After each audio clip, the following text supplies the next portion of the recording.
Hello. Hello, hello, hello. Check, check, check. Can you hear me? Can you hear me? Welcome to Lee Camp's YouTube and Twitter. I'm not Lee Camp. I'm Eleanor Goldfield. Lee Camp is still in Tibet. Can you believe it? Yes, when you fly that far, you stay there for a hot minute. Thank you, everyone, for joining. If you joined because you saw Axl Rose on the thumbnail for today, that's cool. I wanted to see if that would bring in more people. And also because I know literally every lyric to every Guns N' Roses song and I'd say like 75% of all the chord charts too. So, but we're not going to be talking about that today. We are talking about where do we go now in the grand scheme of the fascistic, genocidal, terroristic endeavor that is the United States. So thanks for being here, everybody. I am already super stoked to be hanging out with you because I think that this is one of the salves for this moment. Andrew says, but when does burning shit start? Andrew, I feel like you're behind. We've already started burning things. I have a bonfire going in my backyard right now. No, but we're going to get into that. James, yes, book recommendations, please. Thank you. And always. Central America's Forgotten History, absolutely, by Aviva Chomsky. Chomsky, I don't know why I made that sound kind of French. In the Shadow of Liberty, The Invisible History of Immigrant Detention in the United States by Ana Raquel Magnan. Great, absolutely. Robin says, I know she was bad. I thought him worse. We're going to get into that too. Absolutely. All of this is welcome here. All of this, like, processing shit, 100%. So no, we're not going to be talking about Axl Rose. I'm sorry. He's a bit of a douche canoe. I can't not like the music, but there we go. We're not going to get into that today, though. Please hit like, the thumbs up, the heart, whatever the hell people press on whatever platform you're on. Please share this and yeah, and let's go ahead and dive right in. First of all, I wanted to say that the last time that a Republican won the popular vote was 2004, and before that it was 1988. So, yeah. What the hell, right? How did we get here? And where do we go now? So, jumping right in here, I want to share some images, some tweets from folks that I respect and appreciate. This one is a tweet by Craig Mokiber, who said, two parties had a contest. Both were owned by billionaire donors and lobbies. Both supported genocide, apartheid, militarism, corporate rule, neoliberal economics, neoconservative foreign policy, plutocracy, and imperialism. One of them won.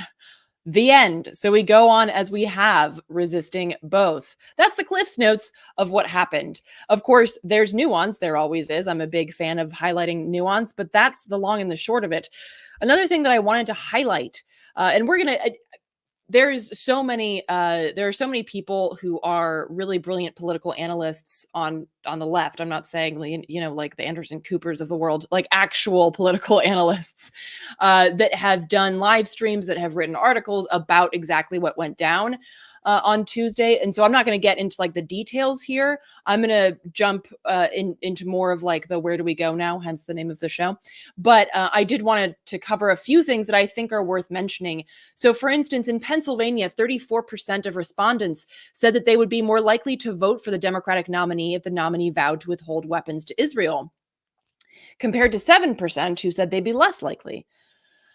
In Arizona, 35% said they'd be more likely. In Georgia, 39% said they'd be more likely. So, first of all, just looking at the demographics here, the old adage, the old idea that like, the Southeast is just populated by assholes who don't care is not true. So that's one thing that we definitely need to let go of. But also, these are serious numbers. Serious numbers. 34% of respondents in Pennsylvania, 39% in Georgia said they would have been more likely to vote for Harris if she had vowed to withhold weapons to Israel. That is huge. And as this person writes, the Democratic Party is 100% responsible for this Trump win. Absolutely. And then finally, in this in just these little snippets that I'm sharing here, is by Danny Haifong, who's great, and I've interviewed him several times. Danny does great analyses. Kamala Harris received 15 million fewer votes than Biden in 2020. Trump did not do this. Kamala Harris was a terrible candidate then who wasn't even elected in a primary. We deserve better. We deserve a party that is anti-genocide, anti-war, and pro-worker. We don't need a lecture. And as I mentioned the last time that when we had a live stream on Monday, y'all are going to get blamed for this. And I'm sure that it's already hitting you, whether that be neighbors or people online or whatever, being like, it's your fault that Trump won. And that's super helpful, right? And I've posted, I've posted about this as well, saying basically, like what we don't need to be doing right now is blaming each other, because every time you blame each other for a vote, a fascist pundit gets its wings. This is not helpful. And it's exactly part of that divide and conquer dumb shittery that they want us to be doing, right? They want us to be focusing on, it's your fault because you voted Jill Steiner. It's your fault because you didn't vote her. It's your fault because whatever. Like that is totally unhelpful, when in reality, the fault lies with the two party, which is really like a 1.5 party, 1.3 party system that has completely abandoned people. And so I wanted to get into CrimeThink does great work. If you haven't heard of them, they do amazing reporting, crimethink.com, and they do a lot of analyses from this kind of a left perspective. And they recently released an analysis, an essay, an article called "History Repeats Itself: First as Farce and Then as Tragedy," which, as a friend of mine who's an Afghan refugee said, you have to laugh sometimes because there's so much to cry about. As CrimeThink writes, we have long argued that in the 21st century, state power is a hot potato because neoliberal globalization has made it difficult for state structures to mitigate the impact of capitalism on ordinary people. So no party is able to hold state power for long without losing credibility. And they point out that this has happened recently in France, Austria, the UK, and Japan. Tens of millions of Trump voters support his program, yes, but the voters who pushed him over the edge into victory were essentially casting protest votes. And I think that this is something that is really important, right? And thank you all for being here. Thanks for sharing your comments in the comment section. Please do continue. I'm going to try to get to them as often as I can. And for those just joining, Lee Camp is still in Tibet. And so here we are doing this together, a little bit of a palate cleanser or a grief session or a what the hell do I do with myself now? However you want to wrap that. That's what we're doing right here. And I want to just stick on that for 1 second, because yes, there are people who absolutely voted for Trump because they love him and they think that he's great and But there are a lot of people who voted for him because their analysis is totally jacked. But they got as far as knowing that Harris was not what they needed and not what they were looking for, right? And squeezed into a room where they only see 2 exits, red or blue, they chose what they thought, based on a shit ton of propaganda, would be better than what they've been seeing for the past 4 years. Because again, Harris has had 4 years to prove what she's for. And while the lived experiences for most people have gotten shittier, why would people on the right or whatever or anywhere be like, yes, I want more of this? So, and of course, we can talk about how people are goldfish and don't remember that things got worse under Trump too. But I think that it's important to highlight that yes, it's okay to be frustrated and angry and grieving, but the idea that like anybody who voted for Trump is going to be our enemy and has to be our enemy is not ultimately helpful, because he won the popular vote. And we don't actually live in a country where that many people are rabid pro-Trumpers. So I think it's important to recognize that, right? And I'm going to get into that in a little bit with what Margaret Killjoy wrote. as well. But as Crime Think continues, the Democrats have done everything they could to associate themselves with the ruling order, moving their politics to the right, shifting support away from supposed leftists within their ranks, demobilizing protest movements. And it turns out that this was a losing wager at a time when people are hungry for change. And they write, what happens next will be decided in the streets. And they point out that the Democratic Party leadership is already prepared to coexist with fascists, to be ruled by fascists. They would prefer that. And I think that that's what's really important, because if folks can remember all the way back to when Bernie was running, right? They were more afraid of Bernie, who, by the way, is not left. He's like if I'm being generous, he's like center left, okay? He's really not left. And so if folks remember back to those good old days when he was running, the Democrats made sure to crush his campaign. And because they were more afraid of him than they were of Trump. And so it's their fault that Trump won last time, and it's their fault that Trump won this time. They created the space for Trump. We could have had President Bernie Sanders, but oh no. Oh, and I'm not saying he would have fixed all our problems. I'm just saying he would have been better than Trump. But oh no, the Democrats wanted to make sure that that did not happen.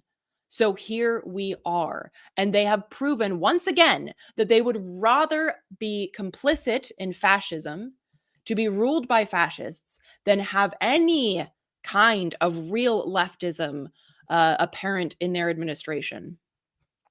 So, in this article, I recommend that folks check it out. This article goes through the ways in which the Democrats basically paved the way for Trump to win. For instance, the Democrats' effort to discredit and demobilize the movement against the police played directly into the hands of their adversaries, preparing the way for Trump to return to power.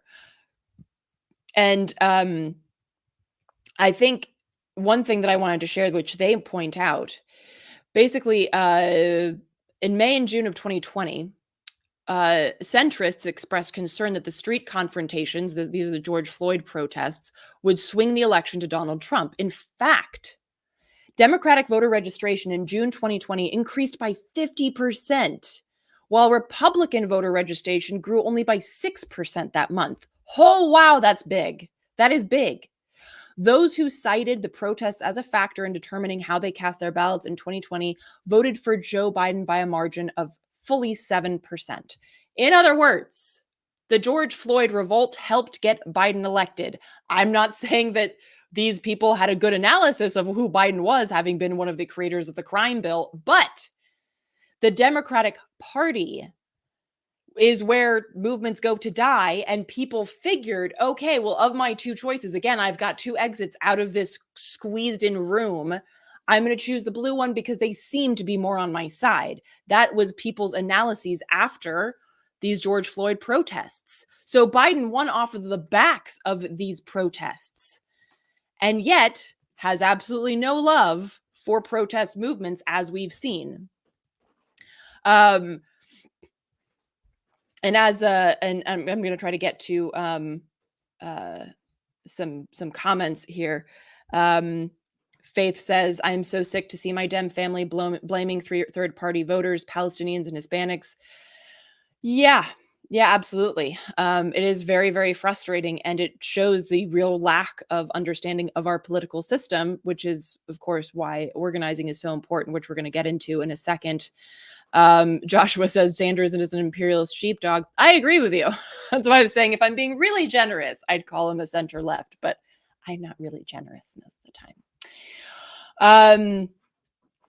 James said, end of the day, 156 million Americans are okay with 70% US funding of genocide. And so here's the thing. I think that that's true to a certain extent. I also think that some people had created this idea in their head that I have to vote for Harris because Trump will be so much worse. And a lot of these people were the same people that you'd see at like Palestine, at protests for Palestine or anti-Zionist protests. The mental gymnastics here is severe. And that's what I like. There's nuance here. And I think that that's something that we have to grapple with. And we really have to grapple with the fact that a lot of people aren't total assholes. Their analysis is just absolutely fakaked. And this is why political education is so important. And that's a really huge cornerstone of organizing. So absolutely okay enough to vote for it. And I did make this point, I can't remember the person who said this, but anyone who wants to vote for Harris will have to step over tens of thousands of dead Palestinians to do so. That's a fact, right? And I myself in the last episode made the point that if you're going to vote for Harris, be honest about it. Don't do this dumb like mental gymnastics, but people do it. And so what we have to do is really get to the core of that kind of cognitive dissonance, right? And at the core of it, I think at like the very, very like inner sanctum of this cognitive dissonance is people's unwillingness to let go of the idea that the US could be or is inherently good, that somehow there is goodness in the United States that can be saved, that the United States as a project born from genocide and slavery, motored by capitalism, can be used to uplift justice and liberty and freedom. And that core inner sanctum belief has to be shattered in order for us to move forward. And that is really, really hard. And I'm saying that like as somebody who had that belief, right? Because we're raised in it. And it is hard, it is dark for that to shatter. And I think that I think that that's part of the difficult work ahead of us. David, free Turtle Island and free the world. Absolutely. Um, Cobra Commander writes, Vader gonna bring world peace, Trump supporters right now. I mean, yeah. But if I don't know enough Star Wars characters, but like if Trump is Darth Vader, who was Harris? Was there like an evil woman in the Empire? Or were they like far too misogynist for that? That's an interesting question. Where are my Star Wars nerds on this one? Okay. Crime Think continues with this, saying the US two-party system functions like a ratchet, with the Republican Party steadily pulling public policy and permissible discourse to the right, while Democrats, in seeking to acquire power by chasing the political center, serve as a mechanism that prevents policy and discourse from shifting back. So basically, the Dems have worked with Republicans for decades to crush movements that propose an alternative, right? Like an actual leftist or even again center left perspective.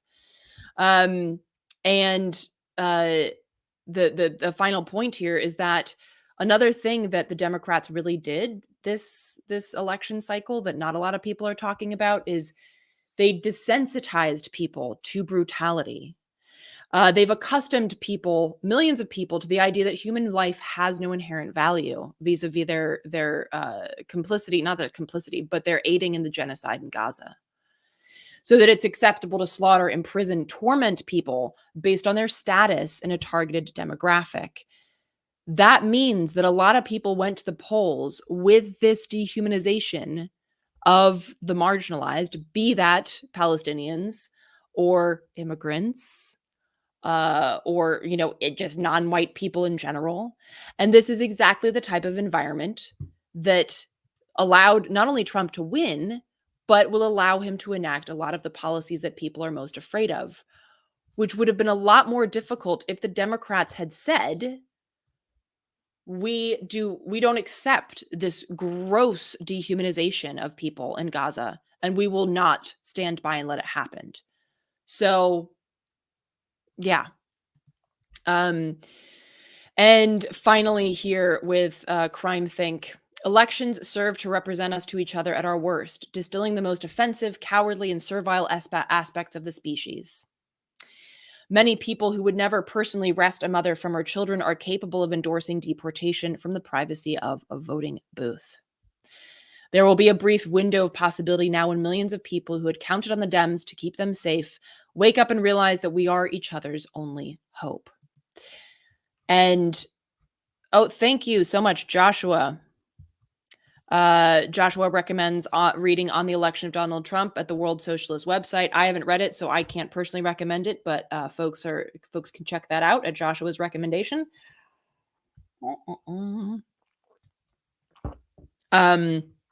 Nevada NY says, Nevada government removed the Green Party from the ballot, so I voted for issues only, as the Nevada Green Party suggested.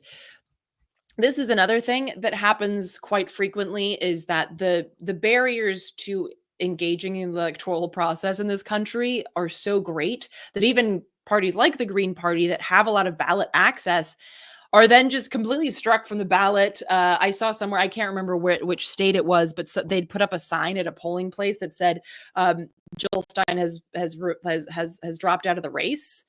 Um, no, she hadn't, but okay, we can just post shit now, I guess. Cool. So again, like as I've said before, electoralism ain't it. And because they're not going to let you dismantle Master's house with Master's tools, right? And so with this, I wanted to share, Margaret Killjoy does amazing writing. You can check out Birds Before the Storm is Margaret's Substack. And Margaret starts out, well, not starts out, but quoting one of my favorite quotes by Antonio Gramsci: "The old world is dying and the new world struggles to be born. Now is the time of monsters." Margaret writes, "I absolutely do not want to celebrate the fact that we are in crisis. It's not good, but it affords certain opportunities, ones that we need to engage with. What we do in the coming 3 months, the coming year, will have enormous impact on the fate of the entire world, the people who live in the world and the ecosystems that are woven across its surface." I know it sounds hyperbolic, but we live in hyperbolic times. Amen, Margaret. She continues, "Acting with agency is the primary way to avoid being traumatized by negative experiences. Whether you win or lose, the act of fighting is enough to help our brains process what has happened." Absolutely. Action is the antidote to despair, right? And and I think that's like, if you're going to take anything away from this live stream, take that. Fighting to win, in other words, she writes, is the right move whether or not we are likely to win. And to quote Chris Hedges, "I do not fight fascists because I think I will win. I fight them because they are fascists." But Margaret writes, "I actually think that winning is possible. I think we can make the world a better place. I think we can radically transform it." And so she goes on to give some suggestions, and I want to share those with y'all because I think that they are pretty beautiful and important. First off, things don't get done unless you organize them to get done. And that sounds like a Southern idiom, but like, it's true. Now is not the time to rely solely on cliques, friend groups, or subcultures. Now is a time to form or join organizations of like-minded people. There will never, another point is, there will never be a single strategy that the entire left should use. Like, we have to get rid of this kind of monolithic idea that, okay, the left needs to do this. I hate when people say that shit. It's like, okay, no, the left. I mean, if the left needs to do anything, it's to like stop saying what the left needs to do. There's so many iterations of what that is. And indeed, like, I ask 10 leftists what that means, the left, you'll get 10 different answers. So I think it's really important to recognize that there isn't a monolith, and there doesn't need to be, right? It's kind of like when people say women do this. No. There is no like monolithic experience here or decisions. So it's really important to recognize that, like, whatever you might think is a good tactic or a bad tactic does not need to be echoed by the left. We need organizations that are open to the public. Thank you. Oh my God. Not every organization needs to be open to the public, but an awful lot of them should be. We're attempting to break apart a culture of isolation, and many people who need community or would like to help don't currently have ties to any existing subculture or movement. Our movement needs fewer gatekeepers and more ushers, people who help newcomers find ways to plug in. Yes, thank you. I would not be sitting here right now if I had not been welcomed in when I went to my first protest, Charlotte, North Carolina, an anti-war protest ahead of the second Iraq War in 2002. If they had been like, well, you don't have the right politics, or why are you here so late at the age of like 15? I mean, I would not be sitting here because I would have been like, well, screw you. Like, your movement sucks. I don't want to be a part of it. We need people to welcome people in and not be like, well, it took you too long to get here, or like, you're not radical enough. Like, stop. let's find a way to plug people in, meet people where they're at. Because if they're walking into the space, you don't have to go that far to meet them where they're at. Fire power, I guess. Y'all have like great names, but I can't I don't know how to pronounce them all. But anyway, firepower, it says exactly, none of us have all the answers, but we need safe space to have a voice. Exactly. Knight Rider says this is what Lee looks like clean shaven. I don't think so. Although, you know what's funny? I've never actually seen him clean shaven. Okay. So, and what I'm reading from right now, to answer your question, is I'm reading from Margaret Killjoy's Substack, which is margaretkilljoy.substack.com. Margaret does great, great stuff. To continue, an awful lot of people are newly disillusioned with status quo politics. The right wing has an easy time bringing those people on board, and we need to work hard to bring them on board as well. Thank you. I have long felt that assuming there are two problems. One is a lot of people just assume that like poor white folks, predominantly in the South, I mean, that's what I can speak to because that's where I grew up, are just foregone conclusions for people like Trump. Well, if you treat it like that, they will be, because those are the people that are going to be knocking on doors and talking to people, having beers with them. Those are the people that are engaging with them. We need to be doing that. And so how are we getting into these spaces that are, supposedly foregone conclusions for Trump? And how are we giving people a way to engage in ways that are actually punching up and not punching down? How are we giving people ways to engage with political education and analysis that takes into consideration their lived experiences? That's another thing. I think it's really important to stop just telling people what to think, how to and like how to act. What we should really be doing is being like, hey, what's your bring your expertise. Okay, you work in fracking. Well, what has that experience been like? Or you're I don't know, you work in the restaurant business. Well, what's that experience like? And what would you like to see as part of your lived experience? What could make it better? Okay, well, let's look at what Trump does and how that doesn't make your lived experience better. Instead of shoving people down and telling them you're an idiot, you voted for Trump, what the hell is the matter with you? Because I don't know about you, but if somebody did that to me, I'd be like, I'm not listening to you. I'm just completely turned off. So better to walk into a space and listen to people and then be like, hey, well, I have some information that might be useful, like here, and plant some seeds. Because that's what the right does. And they speak to people's feeling of being disenfranchised. I think that's huge. They speak to people's feelings of abandonment by the system, and they give them answers as to how that can be fixed. Just like Nazi Germany did, right? Oh, you guys are reeling from this horrific, mass, what's it called? Collective punishment that the Allies did after World War I. Let me give you a scapegoat. That's really tempting for a lot of people. Why isn't the left doing that? Because the scapegoats that we have are actually the people who are doing the thing, right? So important to consider that. No one sticks around a movement built around big, boring marches where all you do is hold signs and chant, because those marches are disempowering and do not challenge the status quo. Thank you so much. Marches are great. They can be great fun, unless it's like 100 degrees. But I personally, I don't really go to marches, because I call them parades, really, because a lot of them are permitted, in which case it's not a march. Marches are a good way for people to engage who haven't, like they see it outside their window or they hear about it and they're like, oh, okay, I didn't know this was going on. Let me go along and walk with them for a bit. Marches don't change shit. Marches do not the people up, if you're parading outside of Wall Street, they don't care.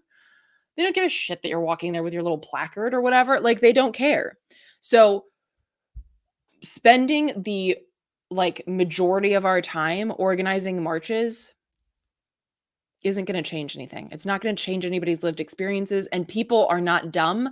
They will start realizing that and they will drop off and look for the movement, right or left, where they actually feel like things are getting done and where they actually feel like things might change. I love that Margaret writes this several times. De-escalate all conflict that isn't with the enemy. De-escalate all conflict that isn't with the enemy. Thank you. That needs to be a t-shirt. Do I have any t-shirt or designers over here? Actually, like bumper stickers, whatever. This is so important. As the saying goes, when the left meets, we sit in a circle. When we do shooting ranges, we do the same thing. It's so true. We have a real tendency to try and like, thank you, Underhill. I can make you a t-shirt. Amen.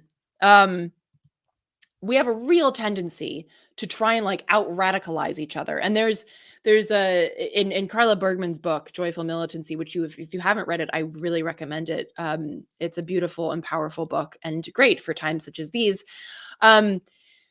Carla writes about rigid radicalism and this and performative radicalism, right? This idea that like a lot of people feel that their job is to just try and like out radical someone else. Like, oh, well, that's your analysis. Well, my analysis is even more radical. And let me tell you how. It's like, nobody fucking cares. Like, yes, let's make some tea and let's sit down and philosophize and have fun and just like debate with each other.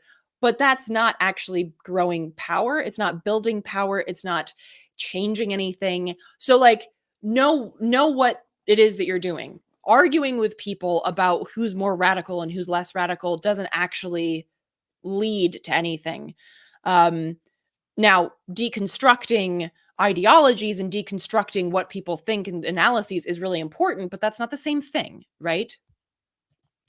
Andrew, thank you for the donation. Don't go to marches. Go militantly to drag queen story hours where neo-fascists are threatening people and hold back the neo-fascists. Andrew, I love this. I love this. This is a very good example of community self-defense and a direct action that is beautiful and involves drag queens and story time, which I like is just awesome in and of itself. So yes, absolutely. And Margaret continues, you can call for a protest. Whoever you are, wherever you are, you can call for a protest. If you live somewhere that already has a culture of protest, you might not need to. We shouldn't replicate work too much. But the way that anything gets done is that people do things. And you might fail. People who don't occasionally fail at things are clearly not trying ambitious enough projects. And I think that this is really important. There's, like one example is I was talking to some tree sitters and I asked like, how did you get started? And they're like, well, we went for a walk in the woods and we saw that there was this timber harvest tape on this tree. And so we sat in it. Oh, okay. It was not like this grand V for Vendetta plan, right? Like you don't need that. Another example is there were some protests at the CBP offices, what I like to call the Gestapo, the Border Patrol offices in Washington, D.C. They were just started by a student at American University who was like, hey, I want to do this protest. Is anybody willing to sit and hold space with me? That's it. That was the thing. Nothing like it was there. You don't have to have these elaborate plans. Sure, we can get to the point where we have elaborate plans, but it's not like you have to have these elaborate plans before you get started. Okay, that's just totally unnecessary. Remember that everyone has skin in this game, even if some people have more than others. It's okay to be fighting for your own future as well, whatever your identity. And it's important to not let identity divide us. We shouldn't flatten our differences. We should celebrate them and not let them divide us because, as always, we need to de-escalate all conflict that isn't with the enemy. Yes. I love this post so much. We all exist on a spectrum, right? On a political spectrum where we have certain privileges over other people and fewer than others. And that's okay. And it's important to recognize that spectrum while also not letting that spectrum like freeze us into inaction, right? and recognizing that there is a lot of fluidity here, there's a lot of nuance, and we should not use identity politics, which is really just like kind of a right wing machination to get us to infight. We shouldn't fall into that trap, y'all. Please don't fall into that trap. Stop falling into that trap. And finally, Margaret writes, we need to offer an off ramp for people on the right wing. We just connected into the on ramp into our movements. We need to offer people the chance to de radicalize away from fascism. That's not to say we need to be nice to our enemies, just that we need to make it clear that they have the option of no longer being our enemies. Thank you. Thank you. Like, I feel like Margaret is saying so much that I have said for a long time, but like in way more succinct and eloquent terms. There are a lot of people that voted for Trump because they really love his policy. Guess what? I really, really like voted as hard as I could for Obama the first time. Should I be tarred and feathered? I don't think so. And I'm not saying that Trump equals Obama, but my point is that people can grow and change. I worked, here's a little something that I don't tell a lot of people, but because it's super embarrassing. I worked on John Edwards' campaign in North Carolina when I lived there. Awkward. But I was like 16 at the time, and I thought this was it. I thought if you just voted hard enough for Democrats, we would all be okay. Oh, sweet child of mine, right? to quote the name of this episode. But like people can and do change. And I have changed since I dropped that nonsense to now, and I will change from now to whenever, whatever. Like we will all continue to grow, hopefully, right? Hopefully. Underhill, thank you. Underhill says I liked John Edwards too back then. Thank you. but yeah, so it's important to recognize that people who are wrong and very like misled and even like outright, white supremacists can change. And we need to offer that off ramp. And again, like I don't think that means that we need to spend most of our time trying to convert people. After all, we're not a church. So I'm not saying like everyone, get out your crucifixes and let's go on a crusade. Like, no. We are not trying to convert people. We are offering them the option of and through our work, which is the proof is in the pudding. Like as we show people what we're doing, more people will want to engage with it if we're doing shit right. So again, that's from Margaret Killjoy's Substack. You can check that out if you'd like to read more of it. James said I worked on Obama's first campaign. Right? I know people who did too. So yeah, I hear you. So I want to make sure that we have time for some of the other stories that I've chosen for today, not least of all out of Gaza. I wanted to take a quick temperature check. How would people feel? I wrote a short poem about how things are right now. Would people be interested in hearing it? It's okay if you say no. I won't be hurt. I have thick skin. But if you're into hearing it, it's literally like 45 seconds. Then let me know. I'll do it. If not, we will just barrel forwards and carry on. Keep on keeping on. And let's see here. Okay, I'm getting some yeses, so I'm just going to go ahead and do it then. So this piece is called Plato's Cave. I've been to that broken place, full of grace, full of holes, where people try a patchwork of boxes checked with hope, but none came, and no change. The terror of same wins every game, same, but worse somehow. How do you fix something that was made to be broken? How can you be whole when you're worth more pieced and sold? I want to get us out of here. I don't know the best way. I've never seen what it looks like outside this broken place. But I've been to other worlds. They couldn't steal that. Haven't you dreamt what it feels like to shed their brokenness? Mosaic pieces of all they promised, all they stole, dripping from delicate wings. I am heavy with it all, and I fear the fall. But in here we'll be crushed. I think I'd rather fly, if only for a moment, than become another broken piece in this broken place. Another casualty of boxes that had to be checked. I'd rather step out of line, even if it means falling from a tightrope. I can't balance in this broken place. Let's see if we have wings.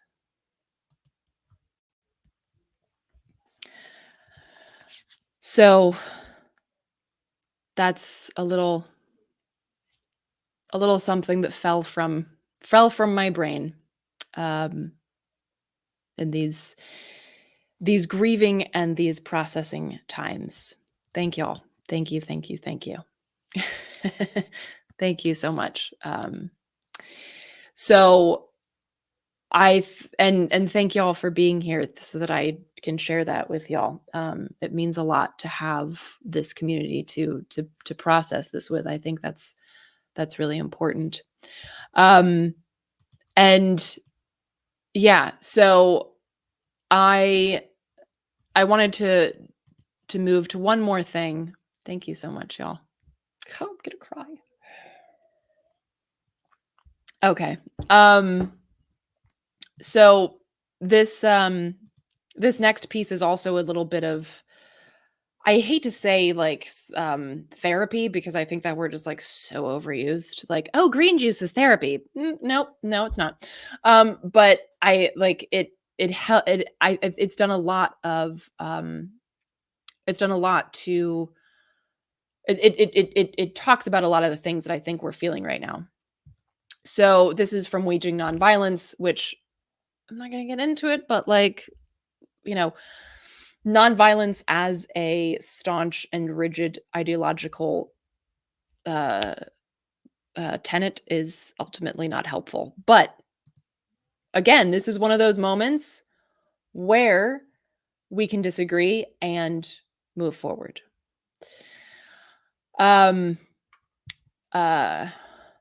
Thank you so much, everyone, for enjoying the poem.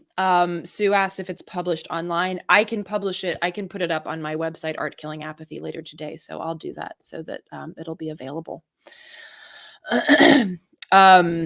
Circa says, "I'm not grieving. I'm glad the message we sent to the world was no to genocide." So again, like, I think all of the feelings are valid, right?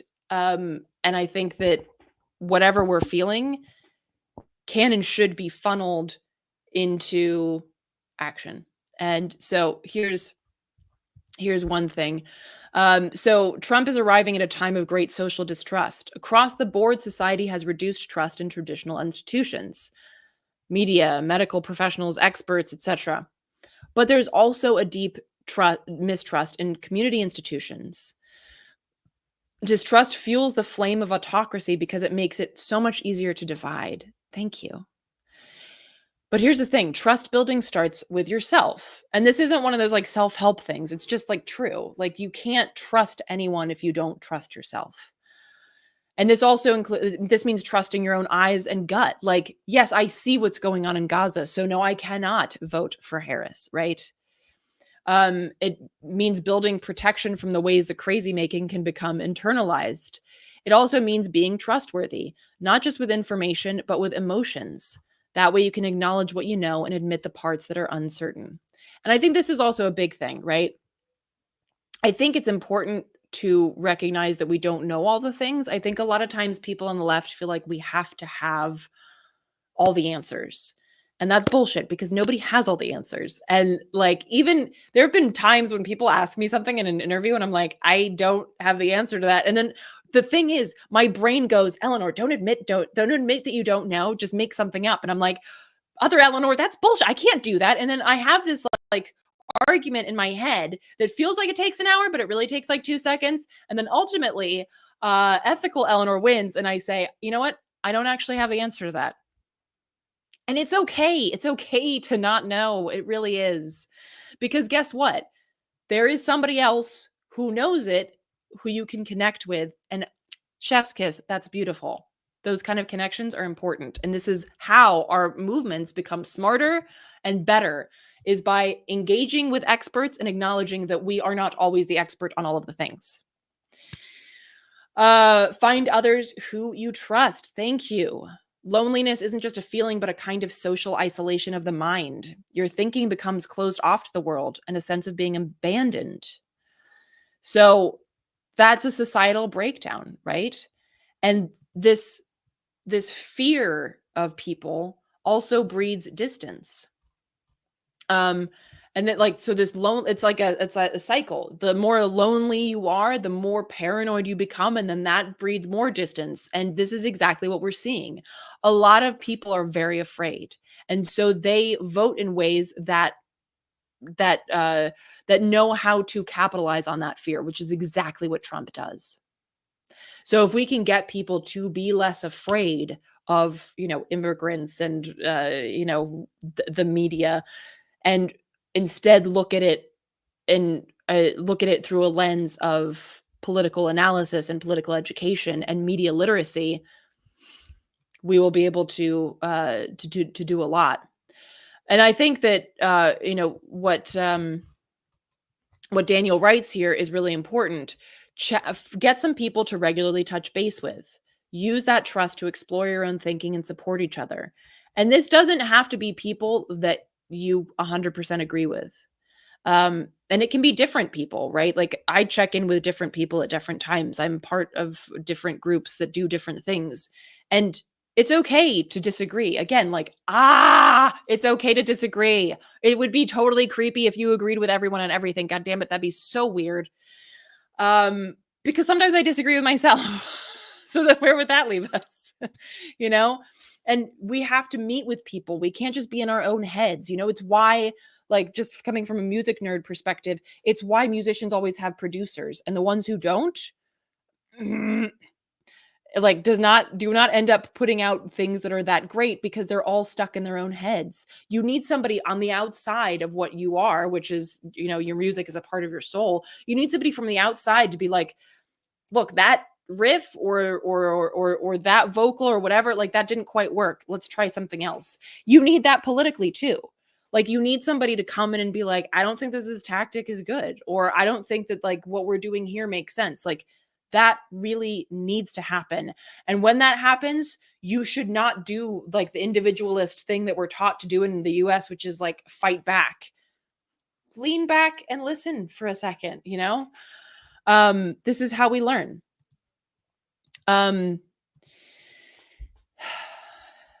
Okay, let's see. I want to make sure that I'm getting to. Okay, these are like some tactics that don't help. So there's a lot of rage here. There's a lot of grief, and that's good. That's fine.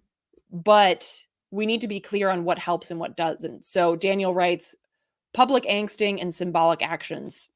Now, some of that is fine. So public angsting is, for instance, posting outrage on social media, talking with friends, sharing awful news. That's fine. It can be a cathartic outlet, right? Doesn't change dick.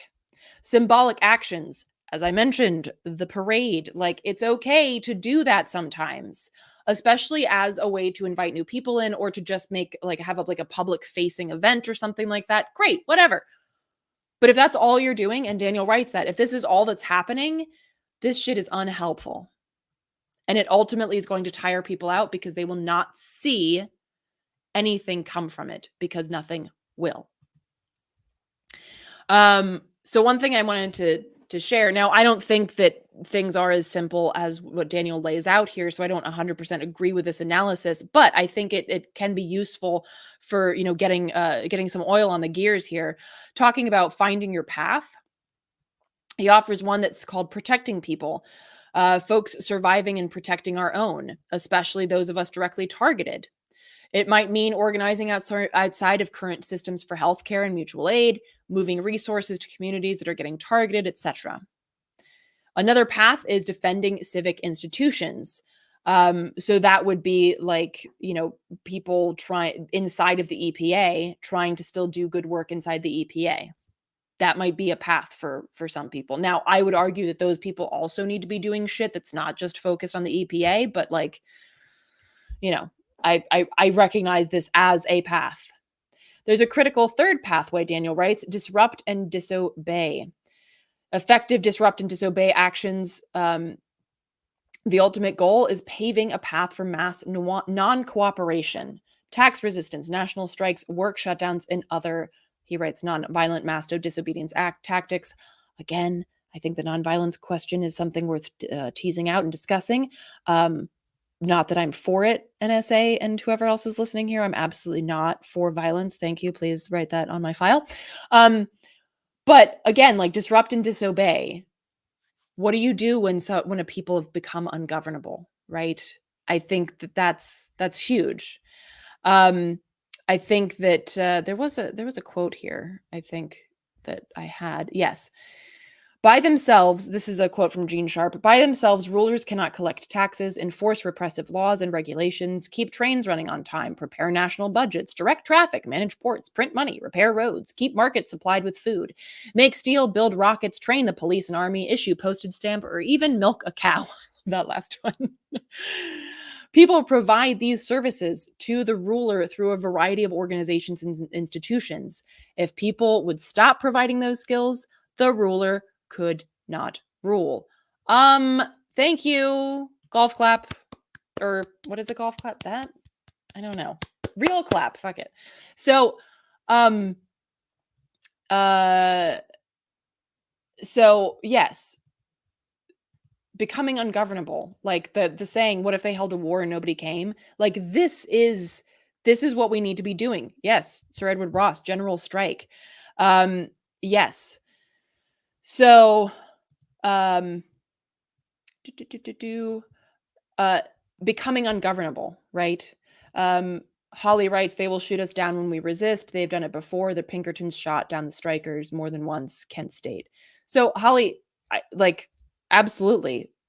Violence from the state is a very real aspect. It already has been a very real aspect as somebody who's gotten hit with rubber bullets, which is of course nothing compared to what happened in, Kent State or things like that. But I know that you will get shit will go like, as things continue to butt scoot towards fascism, that resolve by the system to keep control would become more and more violent. And there's no way to sugarcoat it. And I don't think we should sugarcoat it. And that's very real. And I think that that's also why like disobey is very powerful. Because a general strike doesn't really require people to be out in the streets. It really requires people to not do the thing that they were supposed to do to keep the economy running. That being said, I still believe in lockdowns and shutting things down and things like that. But we should be very real about what the stakes are. And I think that that's important. So yeah, and a lot of times hopefully when you organize, there is, like the red group, which is risking that kind of, is really in the thick of it, the yellow group, the green group. So I think it's important to recognize that that is a reality. And I don't think anybody who's suggesting we organize is saying, and it'll all just be noodle salad and flowers and no one will get hurt. But that shouldn't stop us from engaging because it's only going to get worse, right? It's only going to get worse. So if we think that it's bad now, it's only going to get worse. And then what do we do? Do we choose to live quietly and watch the subjugation tighten around our necks? Or do we fight back in the ways that we can? And there are ways in which you won't even be confronting power in that way. You won't be in a line confronting police. So yeah, I think getting creative about our tactics is super important. And analyzing those tactics and, understanding whether they are useful or not, whether they're positive or not. I think that that's important. And this is ongoing work, right? We need to continuously analyze tactics. We need to continually talk about, okay, well, this is what's happening with state repression right now. This is what the cops are doing. We need to keep our eyes and ears on that. So yeah, a point that's important to make, but one that I don't know of any organizer who wasn't aware of, and one that should never stop us from organizing. Holly writes, General strikes is a good start.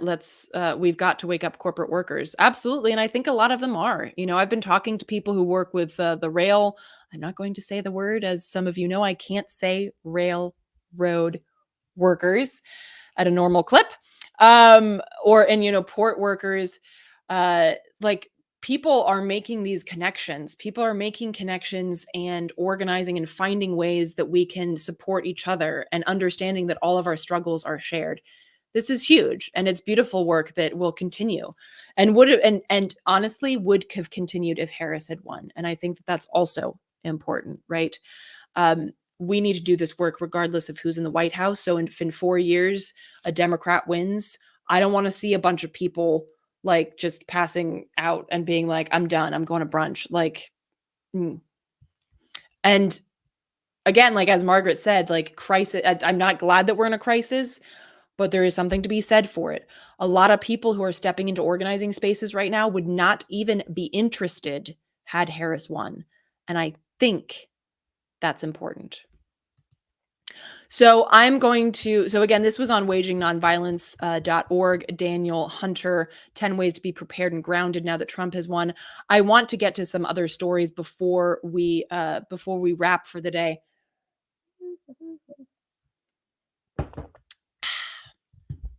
Okay.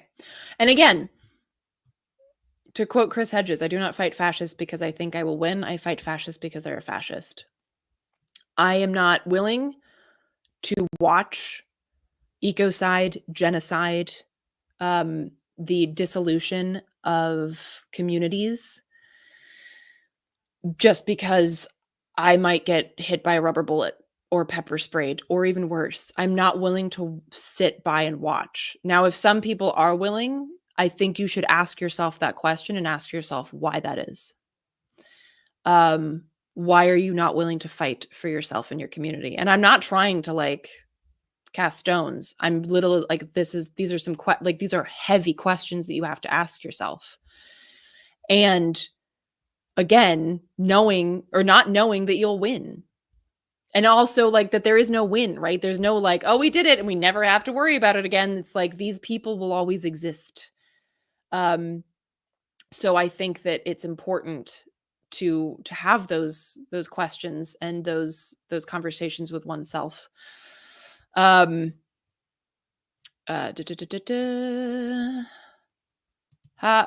Johnson, Abby Hoffman, great. Thank you for sharing an Abby Hoffman quote.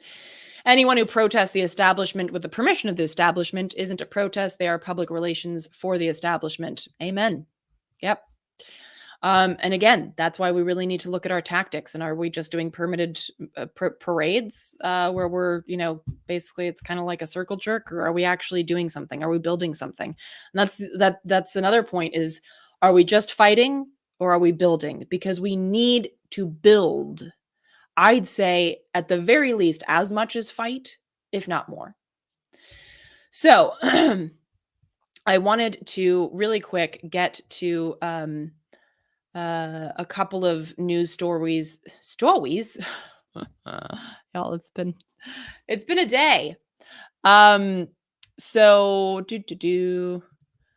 I wanted to share this, and this was sent to me by Ruperto, who he is the man behind the screen that makes things move smoothly, deals with trolls. So everyone give it up for Ruperto, who also makes the really cool thumbnails. So yeah.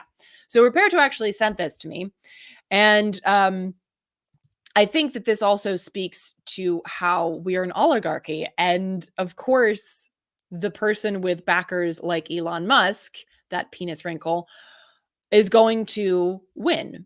Trump's victory adds a record $64 billion to the wealth of the richest top 10. I mean, what? Elon Musk's fortune grew by $26 billion in a day. This also shows you what a joke our economy is, right? What an absolute joke. There was a surge of stocks on Wednesday as investors anticipated, quote, a low tax and regulation light policy platform. I mean, okay. So, of course, this is our system, right?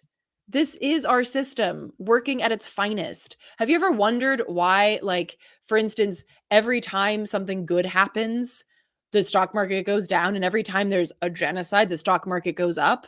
Like, because our entire system is built on genocide, slavery, and capitalism. So, of course, when shit goes bad for the bulk of human beings, the system, the economy will surge.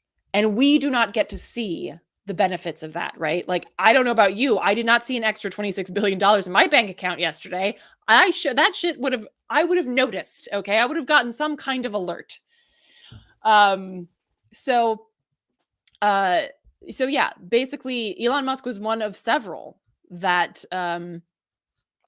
billionaires who saw their fortunes rise after Trump won. Jeff Bezos up $7 billion. Larry Ellison, the Oracle co-founder, $12 billion richer. Warren Buffett, $7.6 billion richer. Brian Armstrong, CEO of Coinbase, 11 billion. Or no, sorry, he got $2.6 billion. I mean, these are numbers I don't even understand, right? I have a hard time understanding why coffee is now like $7. So I certainly can't understand how somebody got $20 billion richer. And again, this is because the stock investors and stocks expect Trump to be the corporate tax cut king, which, yeah, he will be, right? Like, yeah. There's no reason to think that he wouldn't be. Also, there's no reason to think that Harris wouldn't have been, right? So, like, inflation will continue. The people like you and I, unless there are billionaires on this chat, which I don't know why there would be, you're lost. uh like, we are not going to be doing better. But of course, this is the kind of shit that like a lot of Trump voters see and they're like, "Oh, Trump is good for the economy." Which again, like the analysis, right? The analysis is fucked. They think that like, "Oh, if the economy for the rich people does better, my economy will do better." But there's no connection there, right? There's actually an opposite connection. So when their economy does better, yours does shittier. But again, like, there this is the kind of political education, this is the kind of analysis that has to be done outside of our circles, right? It can't just be echo chamber shit. And I'm not saying that, like, because here we are hanging out, and I'm most of the folks here are like-minded folks, right? I assume we disagree on some things, but so I think that like these kind of things are important, and y'all give me some ideas through the chats. I hopefully share some ideas with you, and when Lee's here, so it's not like we're just doing echo chamber bullshit. There is a sharing of ideas and a boosting of information. That being said, the bulk of the work that needs to be done should happen outside of the people who already agree with you on most things, right? And of course, a lot of our work will be organizing, and organizing to protect, organizing to disrupt and disobey. And part of that is ensuring that people, again, like what Margaret was saying, the open door, like allowing people to come in, giving an off ramp from the right, and on ramp into what we're doing. And that requires a lot of space for analysis and political education. So this has to be a huge cornerstone, right? A huge cornerstone. Dr. War God. Y'all's names are great, though. Some people are saying people are no longer voting on policy, but on messaging. Thoughts? I think that that's true. I mostly because Kamala Harris like never had a platform. Like her platform was "I'm not Trump," and so a lot of people were like, "Oh, joy!" and um, a woman and a black woman, and oh, cool. Like, I think a lot of people were voting on quote unquote vibes and not on anything real. And I think that that's also true for Trump, because if you look at his policy, it's like nothing good. And nothing that actually makes connections or addresses people's pain and suffering in this country, right? Because putting more kids in cages is not going to make your dinner cheaper, right? It's not going to make it easier for you to pay for healthcare. So I wanted to just really quick get to some news from Israel before we wrap for the day. because I think it's important to talk about this every day and not let this get lost in the post-election shuffle. For those who aren't aware, we've covered this a little bit on the show, but Israel is annexing northern Gaza. They're taking control. The Israeli Broadcast Authority has reported that the IOF, the Israeli army, has declared the northern Gaza Strip now fully split into two sections. The IOF is nearing a full evacuation of both civilians and terrorists from the northern region, further stating, quote, "This time there is no plan to permit residents of the northern Gaza Strip to return to their homes." Of course, those homes have all been bombed, but yeah, they're annexing it and forcing people out, or just killing them outright. Both. Occupation forces again split off Gaza City from the rest of the north. Cities in the north, including Beit Lahia and Jabalia, have been the focus of sustained Israeli airstrikes, ground operations, and blockades over the past month. The military briefing states that there are no more civilians in the north of Gaza City, but currently it's estimated that between 95,000 and 400,000 people remain trapped in the north. This includes the staff and patients at Kamal Adwan Hospital, the last remaining semi-functioning hospital in the north, with no access to medical supplies, and staff are urgently calling for international intervention and, of course, getting fuck all. So, yeah, Israel just continuously discounts the fact that there are civilians in Gaza, calls them all terrorists, and then continues to bomb, to annihilate these people. Israel has announced that it will stop allowing aid into the north, which it already has. No water has entered the north since October 1st. Aid entering Gaza as a whole has sharply decreased throughout October, dropping to as few as 39 trucks per day, compared to over 200 daily in April. The UN says that there's a full-blown famine in northern Gaza. So if you're not going to die from bombs, you will die of starvation. In recent days, the occupation has forcibly displaced masses as part of its ethnic cleansing of the north. Israel claims to be offering, quote, safe passage for civilians, but Palestinians have told Al Jazeera that they fear leaving the north due to the risk of being shot by Israeli snipers and the danger posed by Israeli designated safe zones elsewhere. Yeah, as I can tell you, my friend Dr. Khalil Khalidi, who's in the central part of Gaza, Deir al-Balach, which is considered a safe zone, gets bombed quite frequently. So there is no, everyone should know this by now. There's no safe zone. There's no such thing as a safe part of Gaza. At present, thousands of people remain trapped and under bombardment in northern Gaza. Israel has targeted Gaza's civil defense infrastructure, leaving rescue teams unable to access certain areas where people are left in the streets to die or are buried beneath rubble. And there's more information. This is a post by the Humanity Project, the Slow Factory, and We Are the Peace. And Slow Factory does great work, but this is clear evidence of an annexation and ethnic cleansing in North Gaza. And really quick, just one last thing that I wanted to share before we wrap up today is I've been doing this fundraiser for doctors in Gaza for quite some time right now. And doctors in Gaza, of course, are facing the impossible work of trying to keep an entire culture from being ethnically cleansed and genocided, and they need help. So if folks have the ability to donate anything, you can see the information there on the screen. If folks are listening to this, Venmo at ArtKillingApathy, paypal.me/Eleanor Goldfield. I am simply a conduit for these donations because they can't go directly for a variety of reasons. International banking. I am not taking a cut. That would be really, really fucked. I'm not doing that. I'm just, again, a conduit for these donations. So if you can donate, please do so. And I wanted to share some more about Gaza, but please, I'll be doing another episode Lee does get back later next week, and hopefully he'll be able to do a live stream next week. But I will be joining you next week as well, at least once.